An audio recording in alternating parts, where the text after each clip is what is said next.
and it starts with their two-headed monster, DeRozan and Lowry. But the complementary guys have been playing great. The role players have been playing great.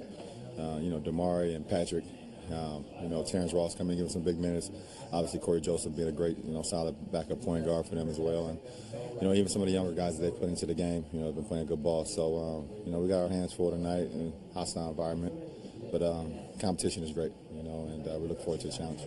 You were pretty critical after the last game, saying that, the honeymoon is over, you guys got to turn it around. Is this a good scenario for you guys playing a caliber team like the Raptors? Well, it's not going to happen in a day. It's not going to happen in one game for us to turn around. It's a process that's going to be throughout the course of the season. But win, lose, or draw tonight is how we play, it's how we approach the game, and that's how you get things turned around.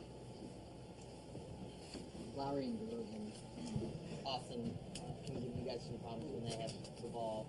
Do they sort of accentuate what you have to improve defensively? Listen, those two guys, their usage rates are very high, and they have the ball a lot in their hands, so you can't really stop them. You can contain them as much as possible. You got to keep bodies in front of them. You got to keep two guys around them at all the time, and also just have a lot of great communication. So so in order for us to do that, we have to go out and our coaching staff will give us a great game plan like they try to do every night, and it's up to us to execute that. When you see a team playing as well as the Raptors are right now, it's got to help to get your attention the way you guys have been playing. They've had our attention. They've had our attention for the last couple of years. I think they've had the NBA's attention, so you don't need them playing well, us not playing well, or us playing well, them not playing well to get their attention. I think it's there. So much time about competition against US. There is one or two teams that are your legit competition. I think it's 29 teams that's our competition. It's not about one or two teams, it's the whole league. And, every single night, or any given night, you can get beat if you don't come and play with the game plan and play with the season urgency that needs to be done to win a ball game.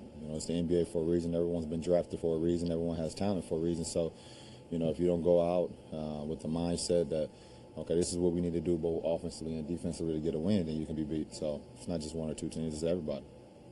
But through the film study or this reflection, have you been able to point to anything for your personal turnovers the last couple of games? No, just doing too much of it, just too many turnovers.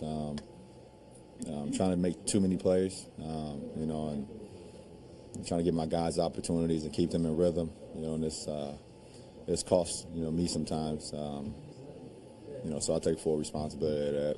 But I'm not too much worried about that at all. I just gotta be more careful with the ball, but it doesn't matter.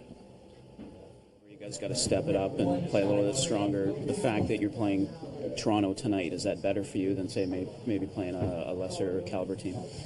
Well, any team on any given night, is beatable. So for us, coming in, we understand the magnitude of this game. Playing against a great team in Toronto. Those 3 games are behind us, but echoing off what Bron said, the honeymoon stage is over. We still are the champs, but we have to understand that every single night we're going to get every team's best shot and some. So just got to come out with an aggressive mindset and just have a killer mentality when we're going out there every time we step on the floor. You guys are getting to know this team pretty well. The playoffs last year and already 3 times this year. What does this Raptors team pose for you guys? Their 2 guard set is just one that separates them in the league. They're led by DeMar and Kyle. They do an unbelievable job of leading this team offensively and defensively. Just competing on every possession. They take advantage of different lineups that you have because one of them is on the floor almost every minute of the game. So we just got to be prepared and make those other guys make plays on the backside and just have our attendance up on DeMar and Kyle like we always do. Okay. In terms of spending the month as a defending champion versus the first month of previous seasons, as you look back on, is there a difference? Difference in just in terms of shedding the past and still looking forward and still enjoying what you did. Yeah, but it really just comes from inner motivation, man. One is clearly not enough. For me, and it shouldn't be for anyone on this team. I think that we should be striving for as much as we can get out of this regular season. Obviously, we're going to hit some skids. We're going to go through ups and downs, but the most important thing is that we're sticking together, understanding that every game is a chance for us to get better. That should be a fine by BJ. You know what I'm saying? That's the first time it's ever happened, but I'll let it go. And it's just it should come from within. And we understand game to game, we just got to continue to get better. Cool. Thanks, man. Thanks, guys.